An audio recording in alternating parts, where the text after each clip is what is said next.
Good morning बच्चों। Top 10 की series में आपका स्वागत है। जैसे कि आपको पता है क्लास 10th एनसीईआरटी मैथ चल रही है। जो क्वेश्चन चल रहे हैं यूपी बोर्ड से संबंधित क्वेश्चन हैं जो कई बार परीक्षा में पूछे गए हैं और पूछे जाने की संभावना बनती है। इसी टाइप के क्वेश्चन आपके यूपी बोर्ड में पूछे जाएंगे। चलिए चलते हैं, समय ना लेते हुए क्वेश्चन की तरफ चलते हैं। क्वेश्चन में आपसे क्या कह रहा है?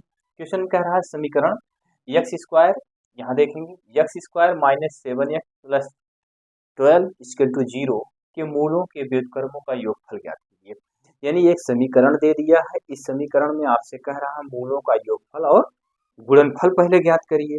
जब मूलों का योगफल और गुणनफल ज्ञात कर लेंगे तो इसके व्युत्क्रमों का योगफल भी ज्ञात कर लेंगे। तो चलिए ठीक है, क्वेश्चन को देखते हैं। पहले हम समीकरण को लिखते हैं। समीकरण आपको क्या दिया गया है? एक्स स्क्वायर माइनस कितना दिया गया है? 7x लिखा गया है और प्लस कितना है? 12 है, इक्वल टू कितना है? 0। अब यहाँ मूलों का योगफल, अगर यहाँ ए की बात करते हैं एक एक है, अगर यहाँ बी की बात करते हैं तो बी बराबर -7 है, सी बराबर कितना है? 12 है। देखिए यक्स के साथ जिसका गुणांक होता हुआ एक होता है, बी यक्स पुनः सुनेंगे, यक्स स्क्वायर के साथ जिसका गुणांक होता हुआ ए होता है। तो देखिए यक्स, इसके साथ एक्स स्क्वायर का गुणांक क्या है? 1 है। यहाँ बी है, ये बी कहाँ से हुआ? यक्स का गुणांक जो होता है वह बी होता है। तो ये देखिए ये -7 यहाँ लिखा गया। सी ये आपका 12 है, ये लिखा गया। अब यहाँ से लिखेंगे माना मूल क्या है? माना मूल आपके क्या है? अल्फा और बीटा है। यहाँ तक समझ गए? अब ये अल्फा और बीटा का योगफल निकाल लीजिए। सिंपल से जैसे आप पहले क्वेश्चन में करते आए हैं वैसे आप निकालेंगे।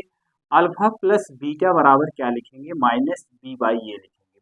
अल्फा प्लस बीटा बराबर क्या लिखेंगे? बी की वैल्यू कितनी है? बी की वैल्यू -7 है और ये माइनस सूत्र से है तो माइनस यहाँ लगाएंगे, -7 लिखेंगे। ए का मान कितना है? 1 है, 1 हो गया। अल्फा प्लस बीटा बराबर क्या लिखेंगे? माइनस माइनस प्लस हो गया, ये हो गया अल्फा प्लस बीटा की वैल्यू, ये हो गया। और यहाँ इसके बाद लिखेंगे अल्फा इंटू बीटा बराबर क्या लिखेंगे? सी बाई ए लिखेंगे। गुणनफल यही होता है, मूलों का गुणनफल अल्फा इंटू बीटा बराबर सी बाई ए। तो यहाँ लिखेंगे अल्फा इंटू बीटा बराबर सी की वैल्यू कितनी है आप बताएंगे? 12। तो यहाँ 12 लिख देते हैं। ए की वैल्यू कितनी है? ए की वैल्यू 1 है, तो अल्फा इंटू बीटा बराबर कितना लिखेंगे आप? 12 लिखेंगे। उम्मीद है यहाँ तक आपको किसी भी प्रकार की कोई असुविधा नहीं है। ये हो गया अल्फा इंटू बीटा की वैल्यू, ये अल्फा प्लस बीटा की वैल्यू हो गई। लेकिन क्वेश्चन में आपसे कह रहा है कि इसके व्युत्क्रम का योगफल ज्ञात करिए। तो व्युत्क्रम का योगफल कैसे ज्ञात करेंगे? जैसे हमने जो अल्फा और बीटा जो मूल माने हैं, एक मूल क्या माने हैं? अल्फा, एक मूल माने हैं बीटा, यही तो माने हैं। अच्छा, आप ये जानते हैं किसी संख्या के नीचे, चर या अचर के नीचे जब कुछ नहीं रहता है तो एक मान लेते हैं। तो ये बताइए इसके नीचे एक माना जा सकता है कि नहीं माना जा सकता? आप बताएंगे माना जा सकता है। जब ये मूल अल्फा है और बीटा है, जब अल्फा का हम व्युत्क्रम करेंगे, व्युत्क्रम का मतलब उल्टा होता है, यानी जो हर में है वह अंश में चला जाएगा, अंश वाला हर में चला आएगा। ये देखिए एक ऊपर चला जाएगा 1 अल्फा हो गया, एक ऊपर चला जाएगा 1 बीटा हो गया। उम्मीद है यहाँ तक आपको किसी भी प्रकार की कोई असुविधा नहीं है। अब कह रहा है इसके व्युत्क्रम का योगफल ज्ञात करिए। तो अब इन दोनों का आप क्या करेंगे? व्युत्क्रम तो कर लिए, अब इन दोनों का आप क्या करेंगे? योग करेंगे। योगफल की बात कह रहा है, यानी जोड़ना है। तो क्या लिखेंगे? 1 अल्फा प्लस 1 कितना लिखेंगे? बीटा। यहाँ तक समझ गए? अब इस बीटा का गुणा 1 में करेंगे तो यहाँ क्या हो जाएगा? बीटा हो जाएगा। और इस अल्फा का गुणा 1 में करेंगे, अल्फा हो जाएगा। अल्फा और बीटा का गुणा करेंगे, अल्फा इंटू बीटा हो, ये हो गया। अब पुनः क्या करेंगे? इसको क्रम से लिख लीजिए, अल्फा प्लस बीटा बटे क्या लिखेंगे? Alpha beta. Alpha plus beta की वैल्यू क्या है? अल्फा प्लस बीटा की वैल्यू आपने निकाला है 7, तो यहाँ 7 लिख दीजिए। और अल्फा इंटू बीटा की वैल्यू क्या निकाले हैं आप? 12 निकाले हैं, तो इसके नीचे आप 12 लिख दीजिए। ये आपका आंसर है। यहाँ तक आपको किसी भी प्रकार की कोई असुविधा नहीं है। 7/12 हो गया, यही आपका आंसर हो गया। उम्मीद है आपको इस पहले क्वेश्चन में कहीं भी किसी भी प्रकार की आपको कोई समस्या नहीं हुई होगी, इसलिए कि आपका समीकरण दिया गया था। ये जो समीकरण दिया गया था, ये इसी समीकरण में से पहले हमने मान लिया मूल अल्फा और बीटा है। जब मूल अल्फा बीटा है तो हमने मूलों का योगफल निकाल लिया और गुणनफल निकाल लिया। फिर उसी मूल का कहा क्वेश्चन में व्युत्क्रम कर दीजिए। या देखिए व्युत्क्रम, व्युत्क्रम का मतलब जो पहले मूल माने थे उसी का उल्टा कर दीजिए। पहले मूल अल्फा और बीटा माने थे, जब इसका उल्टा करेंगे तो 1 ऊपर हो जाएगा, अल्फा नीचे हो जाएगा, 1 ऊपर हो जाएगा, बीटा नीचे हो जाएगा। तो दोनों का योगफल निकाल लीजिए। अब दोनों को जोड़ लीजिए, योगफल का मतलब योग होगा। दोनों को जोड़ लिया, इसका गुणा इसमें कर लिया, इसका गुणा इसमें कर लिया, और हर का गुणा हर में किया, इतना हो गया। तो यहाँ देखिए अल्फा यहाँ लिख दिया, बीटा यहाँ लिख दिया, इसको क्रम से। तो क्यों हमने क्रम से लिखा? क्योंकि यहाँ आप अल्फा प्लस बीटा की वैल्यू प्राप्त किए हैं, अल्फा प्लस बीटा की वैल्यू 7 प्राप्त किए हैं, अल्फा इंटू बीटा की वैल्यू यहाँ 12 प्राप्त किए हैं, तो यहाँ 12 लिख दिया गया। ये पहला क्वेश्चन आपका कंप्लीट हो गया। चलिए आगे चलते हैं, अगले क्वेश्चन में देखते हैं। क्वेश्चन नंबर 2 में चलते हैं। क्वेश्चन नंबर 2 में आपसे कह रहा है यदि कितना दिया गया, 65 117 के मासा को 65m माइनस 117 के रूप में व्यक्त किया जाए तो यम का मान क्या होगा? पुनः सुनेंगे, दो संख्याएं, वो दोनों संख्याएं क्या है? दोनों संख्या पुनः सुनेंगे, 65 है और 117। 65 और 117 का पहले सर्वप्रथम आप क्या निकालेंगे? मासा निकालेंगे। मासा सबको निकालना आता है। मासा निकालने के बाद कह रहा है 65m माइनस 117 के रूप में व्यक्त किया जाए। तो चलिए पहले हम 65 यहाँ लिख लेते हैं, 65 का लासा निकाल लेते हैं। तो इसको कितने से काटेंगे? 5 से काटते हैं, 5 के 5 हो गया, और उसके बाद 5 यही कितना हो गया? 15, यानी 13 बचे 65। फिर ये 13 से कटेगा, 1 हो गया। फिर कितना है आप बताएंगे? 117 है। 117 को आप काटेंगे, किससे काटेंगे? 3 से काटते हैं। जब आप 3 से काटेंगे तो कितना होगा? 3 त्रिक का 9 होगा, और 3 9 कितना होगा? 27 होगा। फिर 3 से काटेंगे, 3 1 के 3 होगा, और फिर उसके बाद 3 त्रिक का 9 होगा। फिर 3 से काटेंगे, 13 से काटेंगे, ये हो गया। अब मासा होता क्या है? अब जानते हैं मासा वह होता है जो दोनों में उभयनिष्ठ रहता है। अगर लासा की बात किया होता तो लासा का दूसरा फार्मूला होता है। मासा में देखेंगे 13 यहाँ भी उपस्थित है, 13 यहाँ भी उपस्थित है, दोनों स्थान पे उपस्थित है। तो यहाँ आपका मासा कितना हो गया? आप बताएंगे 13 हो गया। उम्मीद है यहाँ तक आपको किसी भी प्रकार की कोई असुविधा नहीं हुई होगी। अब फिर क्वेश्चन में कह रहा, पुनः एकदम मैं क्वेश्चन को पढ़ रहा हूँ। यदि 65 और 117 के मासा को, यहाँ तक तो समझ गए, 65 और 117 का मासा कह रहा है, तो कितना निकाल लिया? 13 निकाल लिया। फिर कह रहा 65m माइनस 117 के रूप में व्यक्त करिए। तो वही समीकरण को मैं लिख रहा हूँ यहाँ, 65m माइनस क्या लिखूंगा? 117 इक्वल टू मासा कितना निकाले हैं आप? 13 निकाले हैं। कोई दिक्कत? इसी समीकरण को मैं यहाँ लिख दिया, और जो मासा निकाले हैं उसका इक्वल टू कर दिया। यहाँ लिखेंगे आप 65m, ऐसे 65m लिख लीजिए, 65m इक्वल टू 13 यहाँ है, और 117 को इधर लाएंगे, प्लस 117 हो गया। 65m यहाँ लिखते हैं, इसको जोड़ लीजिए, 7 3 10 हो गया, 1 1 कितना हो गया? 2। इसको देखेंगे, 7 3 कितना हो गया? 10, और फिर इसको जोड़ेंगे, 1 1 कितना हो गया? 2 1 3 हो गया। कितना आ गया आपका? 130 आ गया। यम बराबर आप कितना लिखेंगे? यम बराबर आप लिखेंगे 130 बटा कितना लिखेंगे? 65। यम बराबर आपका कितना होगा? भाग कर दीजिए। भाग करेंगे, ये बताइए 65 दूनिया कितना होगा? 5 दूना 10, यहाँ से ले 6 दूना 12 1 13। यम का मान कितना आ गया? आप बताएंगे। यम का मान 2 आ गया। यही आपका आंसर हो गया। यम की वैल्यू पूछ रहा था, तो यम की वैल्यू आप याद कर लीजिए। ध्यान से सुनेंगे, क्वेश्चन में कह रहा 65 117 के मासा, तो 65 और 117 का मासा निकाला, 13 आ गया। इसके बाद फिर क्या कहा? 65m माइनस 17 के रूप में व्यक्त किया जाए तो यम का मान क्या होगा? तो 65m माइनस 17 जो मासा आया था इसको 13 कर दिया। उसके बाद इसको हमने सॉल्व किया, यम बराबर आपको कितना प्राप्त हो गया? आप बताएंगे। हमको यम बराबर प्राप्त हो गया 2। यही आपका आंसर हो गया। चलिए आगे चलते हैं, अगला क्वेश्चन देखते हैं। क्वेश्चन नंबर 3 में चलते हैं। क्वेश्चन नंबर 3 में आपसे क्या कह रहा है? उम्मीद है ये क्वेश्चन आपको समझ में आ गया होगा। मासा आप निकाले हैं, और आप जानते भी हैं मासा कैसे निकाला जाता है। अब इसके बाद क्वेश्चन नंबर 3 में चलते हैं। समांतर श्रेणी कितना दिया गया? 1 3 5 7 के पहले 10 पदों का योगफल ज्ञात कीजिए। तो समांतर श्रेणी आपकी दी गई है, योगफल का फार्मूला लगा दीजिए, बस आपका हो जाएगा। चलिए देखते हैं कितना दिया गया है। 1 दिया गया है, 3 दिया गया है, और कितना है? 5 है, और 7 है, डैश डैश ये। अब यहाँ से अगर एक का मान पूछते हैं तो ए का मान 1 बताएंगे। डी का मान आपसे पूछते हैं, डी बराबर कितना होगा? 3 माइनस 1 होगा, इक्वल टू 2 होगा। डी की वैल्यू हो गई। अगर यहाँ से n बराबर पूछते हैं तो n बराबर कितना होगा? 10। तो इसमें पूछ रहा है योगफल ज्ञात करें।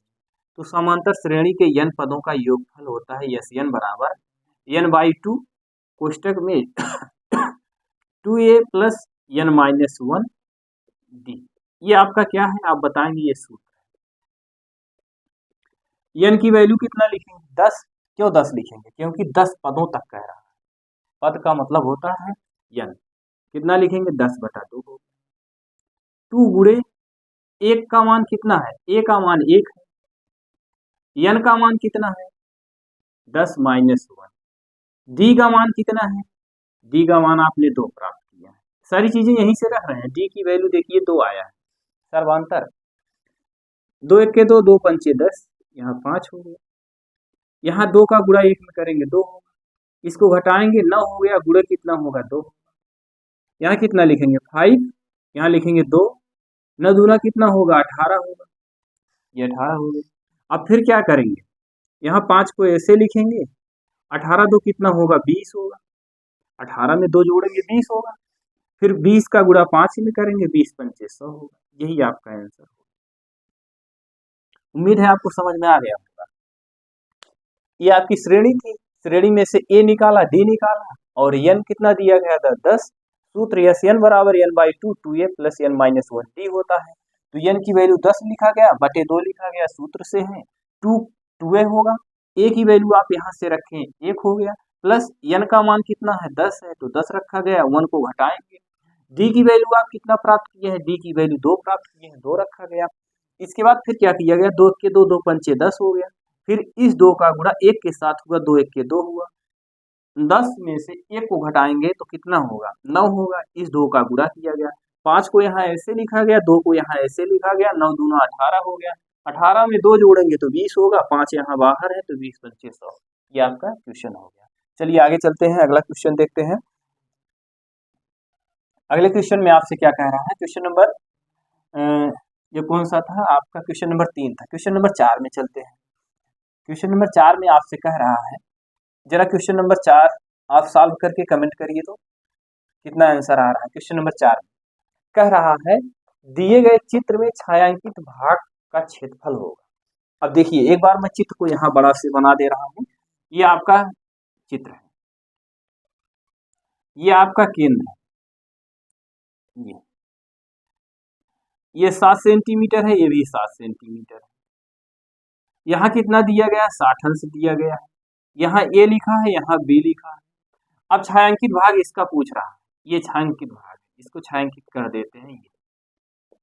ये छायांकित भाग है, छायांकित भाग का क्षेत्रफल पूछ रहा है। तो छायांकित भाग का क्षेत्रफल कैसे ज्ञात करेंगे, ये तो आपका इधर का कोण कितना दिया गया है 60 दिया गया है। अब इधर का कोण आपको ज्ञात करना है, इधर का कोण कितना होगा, तो 360 में से 60 घटाएंगे तो इधर की वैल्यू कितनी हो जाएगी 300 हो जाएगी। थीटा बराबर कितना हो जाएगा 300, यानी इधर का कोण कितना निकल गया 300। ध्यान से सुनेंगे, ये यहां से यहां तक का जो कोण बन रहा है, यानी ये लघु चाप द्वारा कितना बन रहा है 60, दीर्घ चाप द्वारा कितना होगा 360 में से 60 को घटा देंगे तो ये 300 आ गया। यही छायांकित भाग का क्षेत्रफल पूछ रहा है। त्रिज्यखंड का क्षेत्रफल बराबर क्या होता है, यहाँ लिखेंगे त्रिज्यखंड का क्षेत्रफल। त्रिज्यखंड का क्षेत्रफल क्या होता है आप जानते हैं, पाई r स्क्वायर थीटा बटे कितना होता है 360, ये होता है। अब यहाँ आपको क्या कह रहा है, छायांकित भाग का क्षेत्रफल क्या होगा, तो ये आप क्या करेंगे, यहाँ पाई का मान आप प्रतिस्थापित नहीं करेंगे, रहने देंगे। r की वैल्यू कितनी दी गई है 7 का वर्ग लिखेंगे। थीटा की वैल्यू कितनी 300 है, कैसे, ये लघु चाप है, ये दीर्घ चाप, दीर्घ चाप की लंबाई यानी इधर का कोण आपने ज्ञात किया, कितना आ गया 300, बटे कितना लिखेंगे नीचे 360 लिखेंगे, ये हो गया। यहाँ से ये जीरो कैंसिल हो गया, काट दीजिए इसको, कितने से काटेंगे 3 से काटते हैं, 3 1 के 3, ये 10 हो गया। 3 से इसको काटेंगे, 3 1 के 3, 3 दूना 6, फिर इसको काट दीजिए 2 से, 2 6 12, 2 पंचे 10, यहाँ 7 गुणे 7 कितनी बार आया, यहाँ लिखेंगे 7 गुणे 7 गुणे पाई गुणे कितना लिखेंगे 5 बटे कितना लिखेंगे 6, 7 सता कितना होगा 49 पाई, गुणे कितना होगा 5, नीचे कितना होगा 6। अब इस 5 का गुणा 9 में कर दीजिए, 5 का गुणा 9 में करेंगे तो कितना हो जाएगा, 9 पचे 45 हासिल 4, 9 पचे 45 का 5 हासिल 4, 5 चौक 20, 20 4 कितना हो गया 24। और ये पाई साथ में है, पाई साथ में लिखेंगे, बटे कितना लिखेंगे 6, यानी कितना आ गया 245 पाई सेंटीमीटर स्क्वायर हो जाएगा। कितना लिखेंगे 245 पाई बटे कितना लिखेंगे 6 सेंटीमीटर स्क्वायर, यही आपकी वैल्यू होगी। उम्मीद है आपको ये क्वेश्चन समझ में आ गया होगा, कहीं भी किसी भी प्रकार की कोई असुविधा आपको नहीं हुई होगी। ध्यान से सुनेंगे, ये आपका एक वृत्त था, वृत्त में ये कोण दिया गया था, इस कोण को ज्ञात करना था। तो इस कोण को ज्ञात करने के लिए संपूर्ण कोण आप जानते हैं कितना होता है, 360 होता है। 360 में से 60 को घटा दिया गया तो 300 आ गया।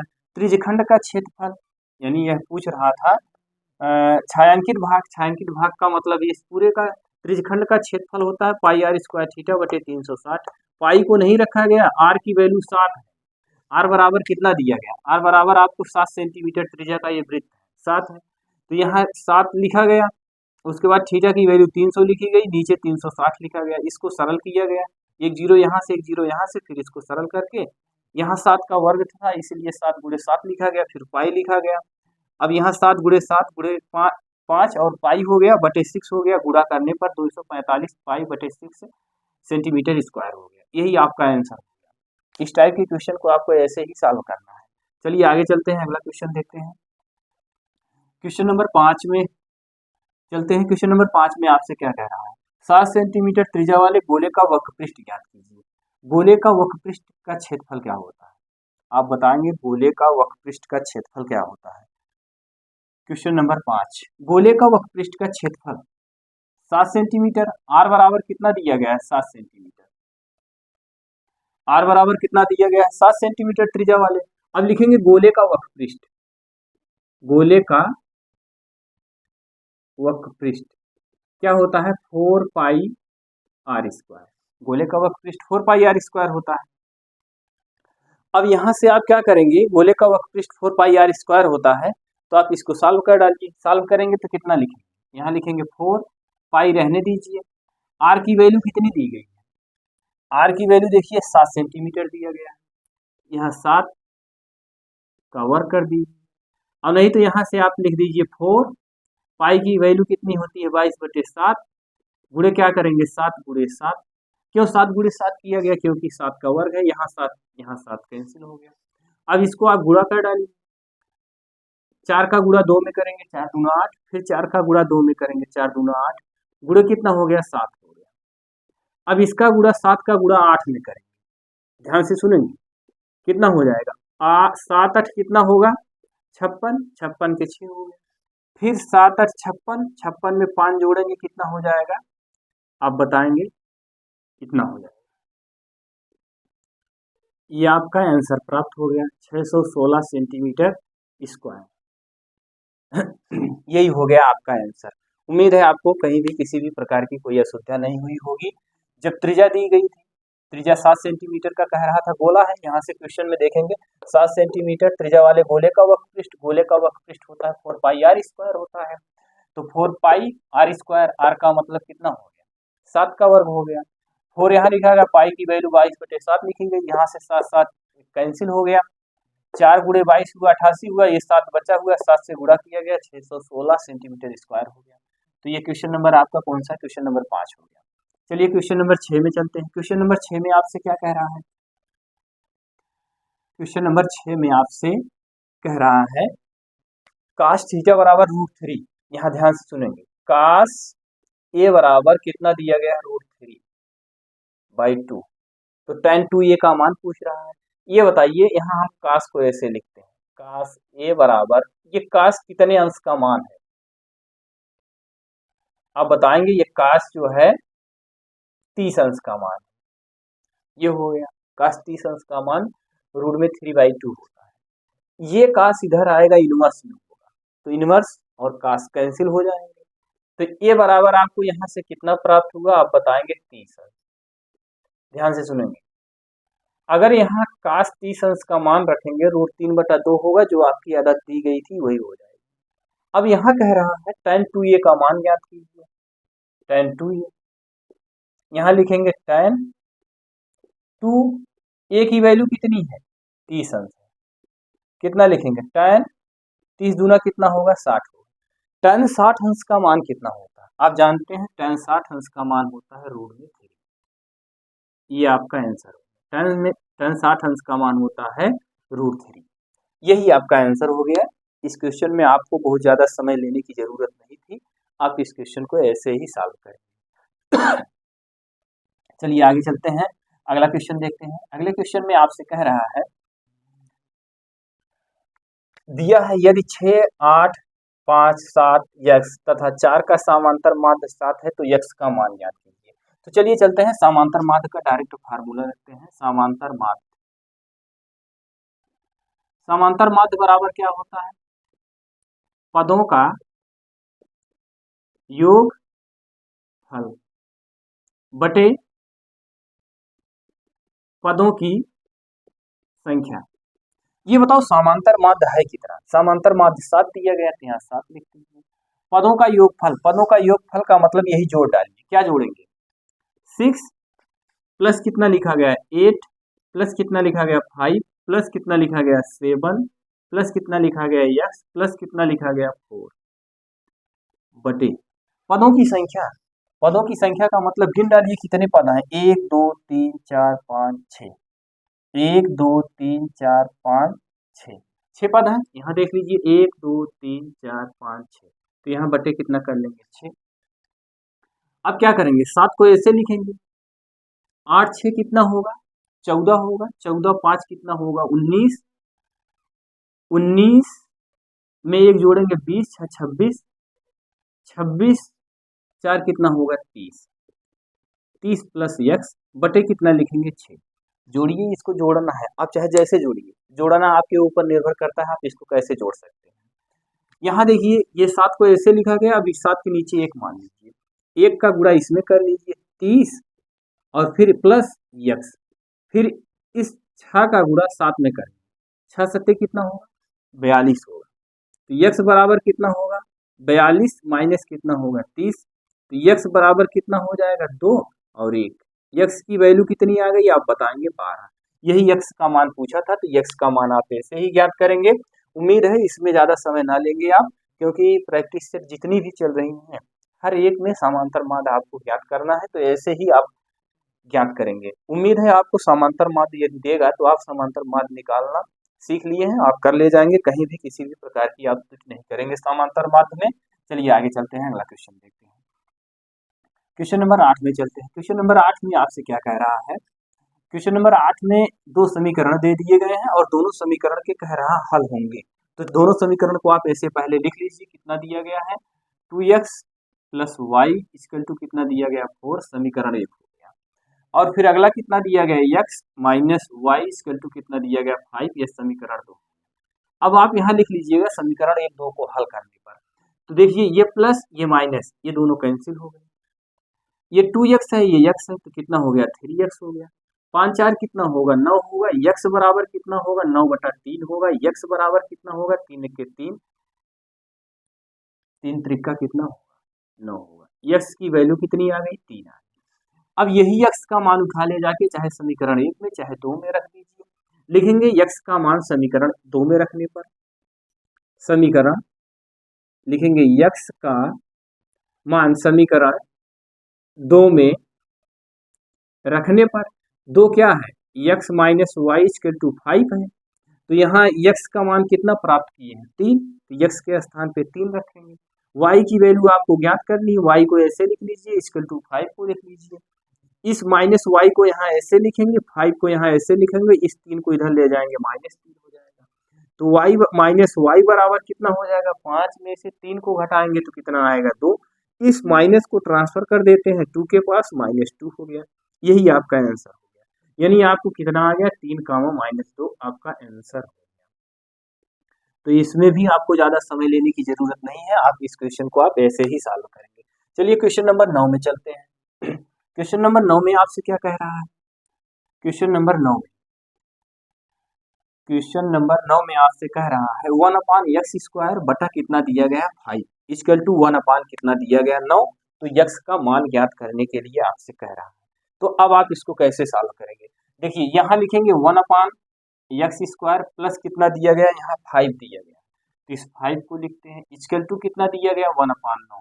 तो x का मान पूछ रहा है, तो कुछ नहीं करना है, इस x का गुणा 1 में कर दीजिए, इसका गुणा भी 1 में कर दीजिए। जब 1 का गुणा इसमें करेंगे x² होगा प्लस 5 होगा, और इसका गुणा इसमें करेंगे तो 9 हो जाएगा, कोई दिक्कत नहीं। अब यहाँ क्या लिखेंगे, x² बराबर यहाँ लिखेंगे 9, इस 5 को इधर लाएंगे -5 हो गया, तो x² बराबर इसको घटाएंगे कितना आ जाएगा 4, तो x बराबर कितना हो गया √4, x बराबर 4 का वर्गमूल कितना निकालेंगे प्लस माइनस कितना होगा 2। यही आपका आंसर। ये इस टाइप के क्वेश्चन में आपको जरा से भी समय लेने की आवश्यकता नहीं है, आप इसको तुरंत सॉल्व करिए। फिर ये गुणा करके पक्षांतर कर दीजिए, वर्ग लगा है तो वर्गमूल निकाल लीजिए, नहीं तो डायरेक्ट वही आपकी वैल्यू हो गई अगर यदि वर्ग ना लगा हो तो। चलिए आगे चलते हैं, अगला क्वेश्चन देखते हैं। अब ध्यान दीजिएगा थोड़ा, ये क्वेश्चन आप देखेंगे, कह रहा है ताश के पत्तों में एक पत्ता निकाला गया तो गुलाम आने की प्रयेकता क्या होगी। ये ताश से संबंधित है, ताश से संबंधित क्वेश्चन अभी एक दिन हम और लिए थे। कह रहा है ताश के पत्तों में एक पत्ता निकाला गया, यानी जानते हैं आप ताश की कितनी पत्ती होती है, सब मिला के कितनी होती है 52 होती है, और एक एक पत्ती कितनी कितने की होती है इसको भी आप जानते हैं। लेकिन इसमें आपसे कह रहा है गुलाम आने की प्रयेकता क्या होगी। यदि अगर हम आपसे पूछते हैं पूरी ताश की गड्डी में कितने गुलाम होंगे, तो आप बताएंगे 4 गुलाम होंगे। कैसे, ध्यान से सुनेंगे। यहाँ पहले आप सुनेंगे कुल पत्ती कितनी होती है, यहाँ लिखेंगे कुल पत्ती 52 होती है, यही तो होती है। यहाँ लिख लीजिए ईंट की कितनी पत्ती होती है, 13 पत्ती होती है। पान की कितनी होती है, 13 होती है, ईंट पान। और फिर कितना होती है चिड़िया की कितनी होती है 13, ईंट हो गया, पान हो गया, चिड़िया हो गया। और हुकुम की कितनी होती है 13। अगर हम कुल पत्ती जोड़ते हैं तो कितनी पत्ती होंगी, तो आप बताएंगे ये 52 होगा। जैसे 3 3 त्रिका 9, 3 चौक 12, 3 3 3 6, 3 त्रिका 9, 3 चौक 12, 2 हासिल 1, 1 2 3 4 हासिल 1 5, ये कितना हो गया 52। ध्यान से सुनेंगे। अब इसमें कह रहा है गुलाम आने की प्रयेकता क्या होगी। अच्छा, ईंट में कितना गुलाम होगा, ईंट में कितना गुलाम, ईंट में 1 गुलाम होगा। पान में कितना गुलाम होगा, 1 होगा। चिड़िया में कितना गुलाम होगा, 1 होगा। हुकुम में कितना गुलाम होगा, 1 होगा। सब में 1 1 होगा कि नहीं होगा। अरे भैया आपसे कह रहा है हुकुम, देखिए ये गुलाम आने की प्रयेकता पूछ रहा है, तो ईंट में कितना गुलाम होता है, ईंट का एक ही गुलाम होता है, 13 पत्ती में 1 पत्ती गुलाम का होता है ईंट के। पान की 13 पत्ती में से 1 पत्ती गुलाम का होता है, चिड़िया के 13 पत्ती में से 1 पत्ती गुलाम का होता है, फिर हुकुम का 13 पत्ती में से 1 पत्ती गुलाम का होता है। यही तो है, गुलाम हो गया। अब इसमें पूछ रहा है गुलाम आने की प्रयेकता, तो गुलाम आने की प्रयेकता ये कितनी पत्ती हो रही गुलाम, 4 हो रही, तो 4 बटा कितना लिख देंगे आप 52। अनुकूल परिस्थिति बटे कुल परिस्थिति, अनुकूल कितनी है 4 है, और कुल परिस्थिति कितनी है, सूत्र आप जानते हैं ना 52 है। इसको आप सरल कर दीजिए, 4 के 4, 13 चौका 52, यही आपका आंसर हो गया। ताश की गड्डी में से एक क्वेश्चन बोर्ड की परीक्षा में फिक्स है, इसको आप मान के चलिएगा, इसमें कोई संदेह नहीं है। इस टाइप के क्वेश्चन को आप ऐसे ही सॉल्व करेंगे। हमने आपसे कई बार कहा कि आप जो है हमारे सिर्फ केवल प्रैक्टिस सेट के साथ बने रहिए, बस ये अनसाल्व पेपर मैं सॉल्व करा रहा हूँ। अगर अनसाल्व पेपर आप सॉल्व कर ले गए तो समझ लीजिए बोर्ड की परीक्षा में बैठते मान सारे क्वेश्चन को तुरंत आप सॉल्व कर ले जाएंगे, कहीं भी किसी भी प्रकार की कोई आपको असुविधा नहीं होगी।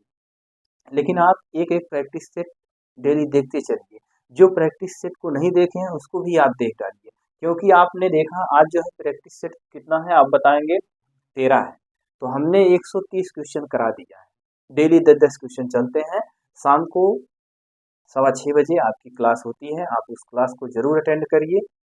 हमें उम्मीद है आप 130 क्वेश्चन यदि कर ले गए तो बोर्ड की परीक्षा में सारे क्वेश्चन आप कर ले जाएंगे, कहीं भी किसी भी प्रकार की कोई असुविधा नहीं होगी। तो चलिए ठीक है, और टॉप 10 की सीरीज में आपका स्वागत था। आपका बहुत बहुत धन्यवाद।